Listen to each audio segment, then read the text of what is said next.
नमस्कार दोस्तों, स्वागत है आप सभी का अपने YouTube channel perfect study GS में। दोस्तों, आज हम लोग प्रैक्टिस सेट करने वाले हैं आरआरबी एनटीपीसी और ग्रुप डी का समान अध्ययन का प्रैक्टिस सेट, जो कि प्रैक्टिस सेट नंबर 4 है। दोस्तों, इससे पहले हम लोग 3 प्रैक्टिस सेट कर चुके हैं। अगर उसे आपने नहीं देखे हैं तो मेरे प्लेलिस्ट में जाकर उसे देख सकते हैं। दोस्तों, इसमें हम लोग 40 क्वेश्चन का प्रैक्टिस सेट करने वाले हैं। दोस्तों, यह प्रैक्टिस सेट जो हम लोग करने वाले हैं, यह आपको इसके झा सर के बुक से हम लोग करने वाले हैं, जिसमें आप लोग प्रीवियस ईयर का क्वेश्चन और प्लस आपको करंट अफेयर्स प्लस साइंस दिया हुआ है।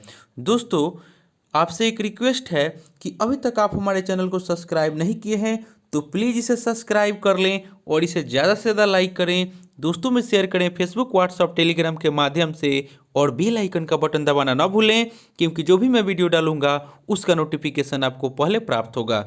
तो चलिए दोस्तों, स्टार्ट करते हैं आज का प्रैक्टिस सेट। और दोस्तों, अगर आपको इसका पीडीएफ चाहिए तो डिस्क्रिप्शन में हम टेलीग्राम का लिंक दे दिए हैं, आप लोग जाकर के वहाँ से पीडीएफ प्राप्त कर सकते हैं। तो आज का पहला क्वेश्चन हो जाएगा कि 1505 ईस्वी में भारत के पहले पुर्तगाली वायसराय द्वारा कौन सा किला बनवाया गया था।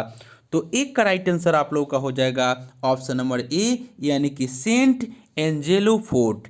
भारत में प्रथम पुर्तगाली गवर्नर 1505 ईस्वी में फ्रांसिस्को अल्मीडा बना और इसने ही केरल का कबूर में सेंट एंजेलो किला का निर्माण करवाया। नेक्स्ट देख लेते हैं। क्वेश्चन नंबर 2 में आपको कह रहा है कि टीपू सुल्तान मस्जिद किस स्थान पर स्थित है। 2 का राइट आंसर हो जाएगा ऑप्शन नंबर सी, यह आपको कोलकाता में स्थित है। टीपू सुल्तान मस्जिद पश्चिम बंगाल के कोलकाता में है और इस मस्जिद का निर्माण मुगल शैली में किया गया है और टीपू सुल्तान शाही मस्जिद का निर्माण 1842 में हुआ और इस मस्जिद में वास्तुकला और सांस्कृतिक विरासत का सामंजस्य देखने को मिलता है। नेक्स्ट देख लेते हैं, यानी कि 2 का राइट आंसर ऑप्शन सी हो जाएगा। नेक्स्ट हो जाएगा क्वेश्चन नंबर 3 में आपको कह रहा है कि निम्न में से किसने स्वतंत्रता आंदोलन के एक अंश के रूप में चटगांव शस्त्रागार छापा में भाग लिया था। तो 3 का राइट आंसर हो जाएगा ऑप्शन नंबर डी, यानी कि प्रीतिलता वाडेदार, यानी कि ऑप्शन डी राइट आंसर हो जाएगा। चटगांव शस्त्रागार पर हमला 1930 में मास्टर सूर्यसेन के नेतृत्व में किया गया था, जिसमें महिला क्रांतिकारी प्रीतिलता वांगदेकर भी शामिल थी। यहाँ पे जो वांगदेकर होगा, यहाँ पे मिसप्रिंट हो गया है, यानी कि प्रीतिलता वांगदेकर होगा। नेक्स्ट देख लेते हैं। क्वेश्चन नंबर 4 में आपको कह रहा है कि तमिलनाडु में हुए नमक सत्याग्रह का नेतृत्व किस नेता ने किया था। तो 4 का राइट आंसर हो जाएगा ऑप्शन नंबर ए, यानी कि सी राजगोपालाचारी। महात्मा गांधी की दांडी मार्च की तरह तमिलनाडु में चक्रवर्ती राजगोपालाचारी ने तिरुचिरापल्ली से वेदारण्यम तक यात्रा करते हुए 1930 का नमक आंदोलन का नेतृत्व किया। नेक्स्ट देख लेते हैं। क्वेश्चन नंबर 5 में आपको कह रहा है कि अनुच्छेद 336 में कुछ सेवाओं के लिए किस समुदाय को विशेष प्रावधान मिलता है। 5 का राइट आंसर हो जाएगा ऑप्शन नंबर डी, यानी कि एंग्लो इंडियन समुदाय को। संविधान के अनुच्छेद 336 के आधार पर आंग्ल भारतीय समुदाय को 10 वर्ष के लिए कुछ स्थानों में आरक्षण दिया गया था, जिसे स्वतः 10 वर्ष में क्रमशः समाप्त हो जाना था। और अनुच्छेद 336 कहता है कि गुलाम भारत की तरह ही प्रथम 2 वर्ष स्वतंत्र भारत में नौकरी में आंग्ल भारतीय को आरक्षण प्राप्त होगा। नेक्स्ट देख लेते हैं। क्वेश्चन नंबर 6 में आपको कह रहा है कि भारतीय संविधान के किस अनुच्छेद के तहत राष्ट्रीय ध्वज फहराने का अधिकार है। 6 का राइट आंसर हो जाएगा ऑप्शन नंबर बी, यानी कि अनुच्छेद 19 के 1 के तहत। नवीन जिंदल विवाद के पश्चात 2002 से 4 में आम नागरिकों को भी निजी घरों या दफ्तरों पर भारतीय तिरंगा झंडा को फहराने का अधिकार अनुच्छेद 19 के 1 के तहत स्वतंत्रता एवं राष्ट्र प्रेम की अभिव्यक्ति का अधिकार माना गया। नेक्स्ट देख लेते हैं। क्वेश्चन नंबर 7 में आपको कह रहा है कि राष्ट्रपति द्वारा जारी अध्यादेश कितने दिनों तक प्रभाव में रहता है। 7 का राइट आंसर हो जाएगा ऑप्शन नंबर डी, यानी कि 6 महीने तक। अनुच्छेद 123 के आधार पर राष्ट्रपति अध्यादेश जारी करता है और अध्यादेश तब जारी किया जाता है जब संसद की बैठक नहीं चल रहा है। नेक्स्ट देख लेते हैं। क्वेश्चन नंबर 8 में आपको कह रहा है कि संविधान संशोधन विधेयक संसद के किस सदन में पारित होता है। 8 का राइट आंसर हो जाएगा ऑप्शन नंबर सी, यानी कि दोनों, यानी कि ऊपरी और निचली सदन, यानी कि अलग से। दोनों ऊपरी और निचले सदन अलग से, यानी कि ऑप्शन सी राइट आंसर हो जाएगा। अनुच्छेद 368 के आधार पर संसद संविधान में संशोधन कर सकता है और संविधान संशोधन विधेयक संसद का किसी भी सदन में प्रस्तुत किया जा सकता है। नेक्स्ट देख लेते हैं। क्वेश्चन नंबर 9 में आपको कह रहा है कि धारा 66 के ए हाल ही में मीडिया के विवाद में था, यह धारा डैश से संबंधित है। 9 का राइट आंसर हो जाएगा ऑप्शन नंबर डी, यानी कि सूचना प्रौद्योगिकी से। धारा 66 सूचना प्रौद्योगिकी से संबंधित है। नेक्स्ट देख लेते हैं। क्वेश्चन नंबर 10 में आपको कह रहा है कि विशाल ग्रेट रेड स्पॉट के रूप में जाना जाता तूफान किस ग्रह से संबंधित है। तो 10 का राइट आंसर हो जाएगा ऑप्शन नंबर डी, यानी कि बृहस्पति। रेड ग्रेट स्पॉट उच्च दाब का एक सतत क्षेत्र है जो बृहस्पति ग्रह पर एक भयंकर तूफान को उत्पन्न करता है। नेक्स्ट देख लेते हैं। प्रश्न संख्या 11 में आपको कह रहा है कि निम्नलिखित में से कौन सी नदी सर्वाधिक देशों से होकर गुजरती है। 11 का राइट आंसर हो जाएगा ऑप्शन नंबर ए, यानी कि डेन्यूब नदी। यूरोप का डेन्यूब नदी मध्य यूरोप से बहने वाली एक नदी है जो 2872 किलोमीटर लंबी है और यह नदी 5 मध्य पूर्वी यूरोपीय देश की राजधानी से गुजरती है और डेन्यूब नदी 10 देश से गुजरती है। नेक्स्ट क्वेश्चन देख लेते हैं। क्वेश्चन नंबर 12 में आपको कह रहा है कि निम्न में से किस राज्य में खारदंगला पर्वत द्वारा स्थित है। 12 का राइट आंसर हो जाएगा ऑप्शन नंबर बी, यानी कि जम्मू कश्मीर में स्थित है। नेक्स्ट देख लेते हैं। क्वेश्चन नंबर 13 में आपको कह रहा है कि 2011 की जनगणना के अनुसार भारत में गरीबी रेखा यानी कि बीपीएल के नीचे का प्रतिशत क्या है। तो 13 का राइट आंसर हो जाएगा ऑप्शन नंबर ए, यानी कि 22%। सुरेश तेंदुलकर की रिपोर्ट के आधार पर 2011 की जनगणना वर्ष में भारत की आबादी का 21.9% अर्थात 22% लोग जो है वह बीपीएल के अंतर्गत शामिल था। नेक्स्ट देख लेते हैं। क्वेश्चन नंबर 14 में आपको कह रहा है कि आईआरडीपी का रणनीतिक उद्देश्य क्या है।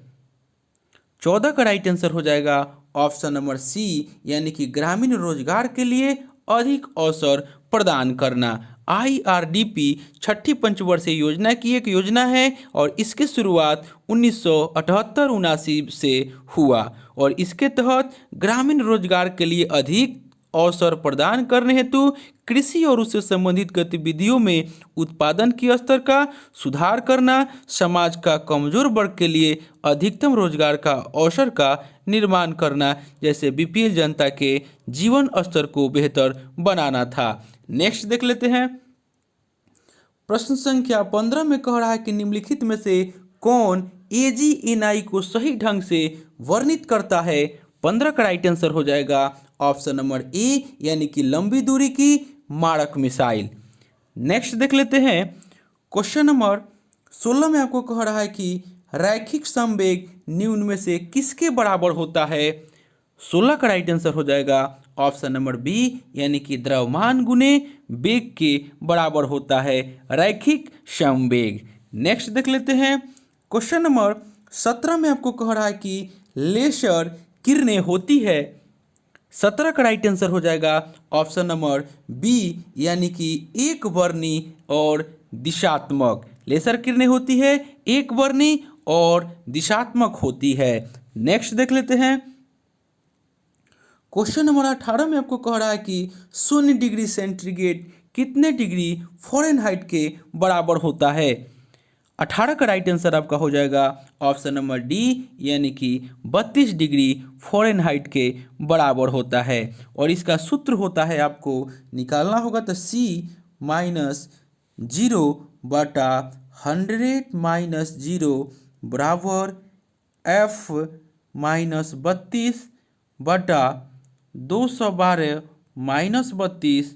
बराबर K माइनस 273 बराबर 273 माइनस 273। इसको आप कीजिएगा तो आपका आंसर आ जाएगा। उसके बाद आप नेक्स्ट देख लेते हैं। क्वेश्चन नंबर 19 में आपको कह रहा है कि निम्न में से किस ध्वनि तरंग में तरंगधर सर्वाधिक लंबी होगी। 19 का राइट आंसर हो जाएगा ऑप्शन नंबर ए, यानी कि 100 हर्ट्ज की आवृत्ति वाली तरंग। नेक्स्ट देख लेते हैं। क्वेश्चन नंबर 20 में कह रहा है कि जल की कठोरता किसके कारण होती है। 20 का राइट आंसर हो जाएगा ऑप्शन नंबर ए, यानी कि कैल्शियम और मैग्नीशियम का क्लोराइड, यानी कि 20 का राइट आंसर ऑप्शन ए हो जाएगा। नेक्स्ट देख लेते हैं। क्वेश्चन नंबर 21 में आपको कह रहा है कि विद्युत का कनेक्शन कितने प्रकार के होते हैं, यानी कि विद्युत परिपथ का कनेक्शन कितने प्रकार के होते हैं। 21 का राइट आंसर हो जाएगा ऑप्शन नंबर ए, यानी कि 2 प्रकार के होते हैं, यानी कि समानांतर क्रम और श्रेणी क्रम। नेक्स्ट देख लेते हैं। क्वेश्चन नंबर 22 में आपको कह रहा है कि ऑक्सीकरण प्रतिक्रिया में क्या होता है। 22 का राइट आंसर हो जाएगा ऑप्शन नंबर बी, यानी कि इलेक्ट्रॉन में कमी होती है। ऑक्सीकरण उपचयन या अवकारक उपचायक, इसमें इलेक्ट्रॉन का त्याग होता है, अर्थात इलेक्ट्रॉन में कमी होती है, और इसमें ऑक्सीजन का संयोग होता है, यानी कि ऑक्सीकरण प्रतिक्रिया में इलेक्ट्रॉन में कमी होती है। नेक्स्ट देख लेते हैं। क्वेश्चन नंबर 23 में कह रहा है कि एक यात्री एक चलती रेलगाड़ी 5 रुपये का सिक्का उछालता है, यदि सिक्का उसके पीछे गिरता है तो रेलगाड़ी। 23 का राइट आंसर हो जाएगा ऑप्शन नंबर ए, यानी कि एक समान त्वरण से चल रही है। नेक्स्ट देख लेते हैं।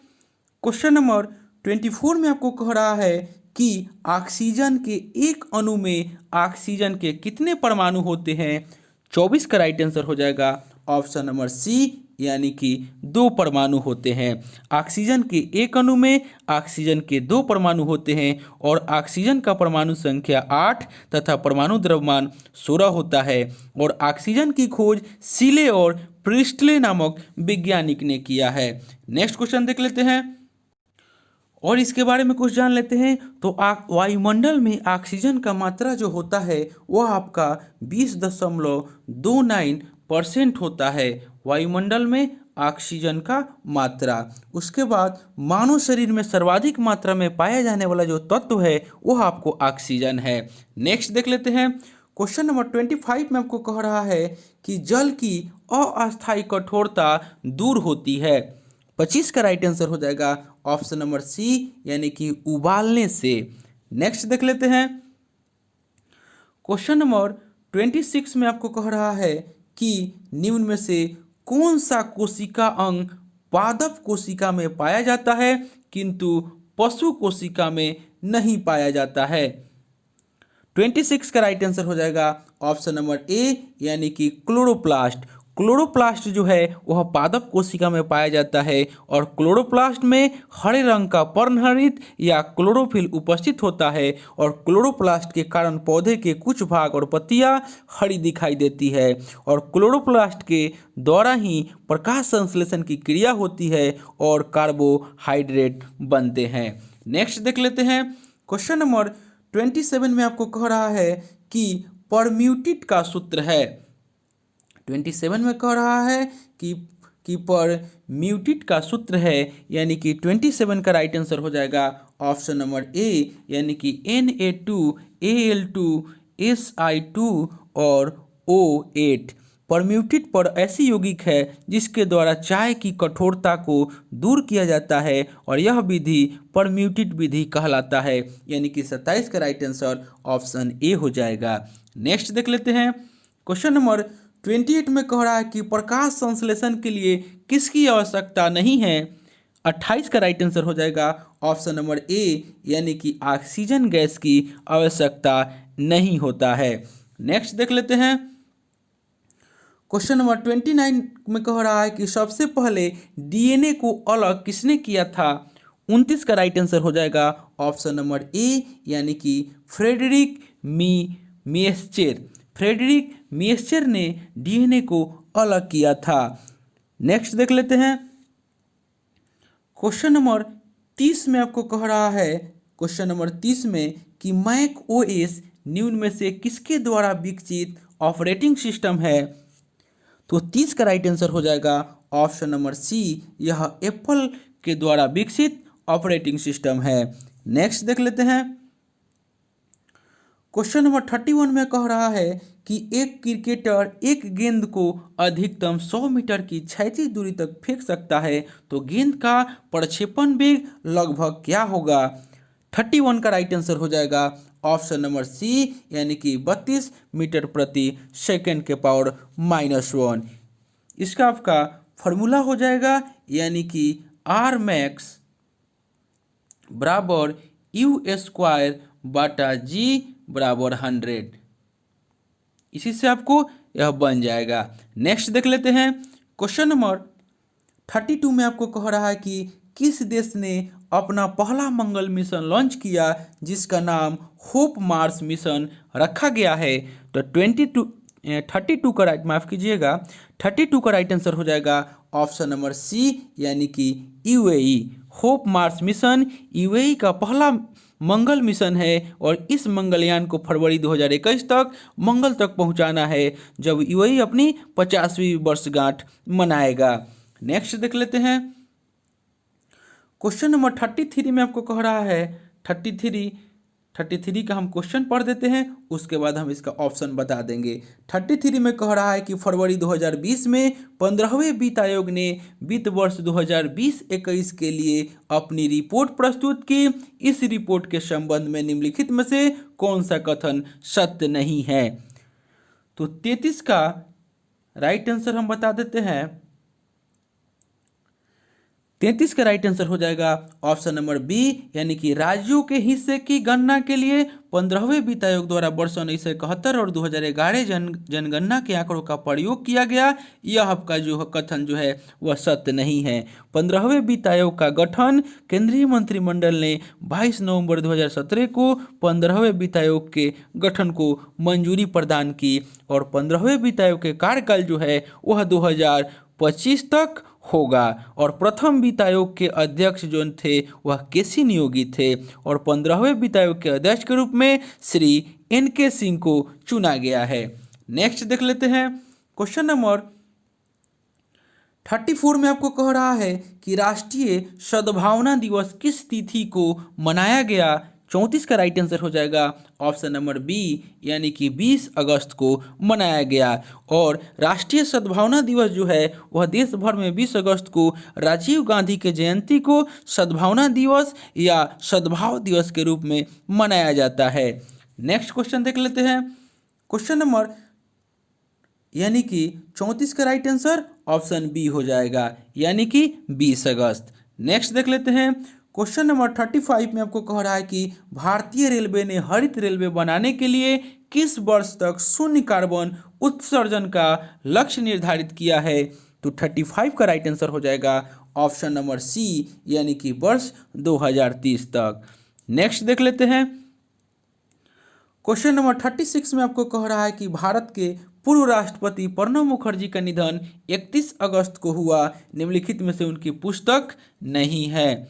36 का राइट आंसर हो जाएगा ऑप्शन नंबर डी, यानी कि एन इरा ऑफ क्लार्कनेस जो है यह उनकी पुस्तक नहीं है, यानी कि the collision year, the dramatic clear, यानी कि ऑप्शन ए में जो दिया हुआ है द कोलिशन ईयर, यानी कि ऑप्शन सी में दिया है द टर्ब्यूलेंट ईयर, और द ड्रामेटिक क्लियरनेंस जो दे रहा है ऑप्शन बी में, यानी कि तीनों जो पुस्तक है यह आपको पूर्व राष्ट्रपति प्रणब मुखर्जी की है, और द क्रा ऑफ क्लार्कनेस जो है ऑप्शन डी में यह उनकी पुस्तक नहीं है।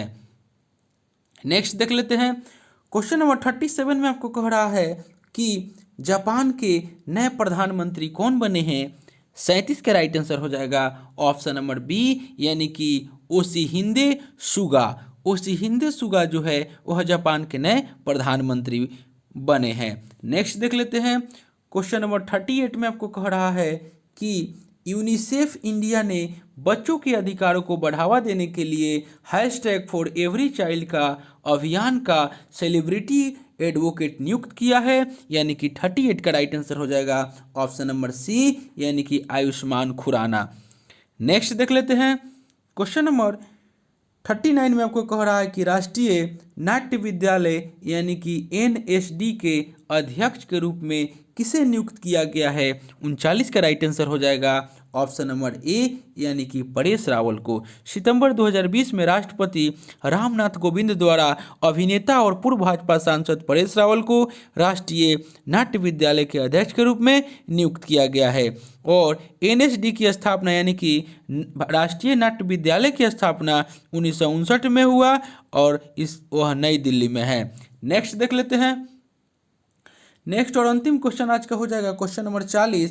कह रहा है कि US ओपन 2020 में पुरुष एकल का खिताब किसने जीता। तो 40 का राइट आंसर हो जाएगा ऑप्शन नंबर बी, यानी कि डोमिनिक थिएम। अमेरिकी ओपन टेनिस टूर्नामेंट 2020 का आयोजन 31 अगस्त से 13 सितंबर तक न्यूयॉर्क सिटी अमेरिका में संपन्न हुई और ऑस्ट्रेलिया के डोमिनिक थिएम ने जर्मनी के अलेक्जेंडर जेवरेव को हराकर अमेरिकी ओपन टेनिस प्रतियोगिता का एकल खिताब जीता।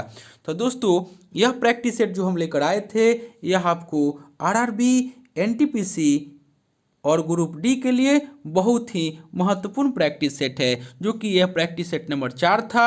इससे पहले दोस्तों हम 3 प्रैक्टिस सेट करा चुके हैं। अगर उसे आपने नहीं देखे हैं तो मेरे प्लेलिस्ट में जाकर उसे देख सकते हैं। दोस्तों आपसे एक रिक्वेस्ट है, अभी तक आप हमारे चैनल को सब्सक्राइब नहीं किए हैं तो प्लीज़ इसे सब्सक्राइब कर लें और इसे लाइक करना नहीं भूलें और दोस्तों में शेयर करें फेसबुक, व्हाट्सएप, टेलीग्राम के माध्यम से और बेल आइकन का बटन दबाना न भूलें, क्योंकि जो भी मैं वीडियो डालूंगा उसका नोटिफिकेशन आपको पहले प्राप्त होगा। दोस्तों आपसे एक रिक्वेस्ट है कि आप पूरा वीडियो को देखिएगा, क्योंकि जो क्वेश्चन इसमें है वह बहुत ही आपके एग्जाम के लिए महत्वपूर्ण है। तो चलिए दोस्तों मिलते हैं नेक्स्ट वीडियो में, तब तक के लिए धन्यवाद।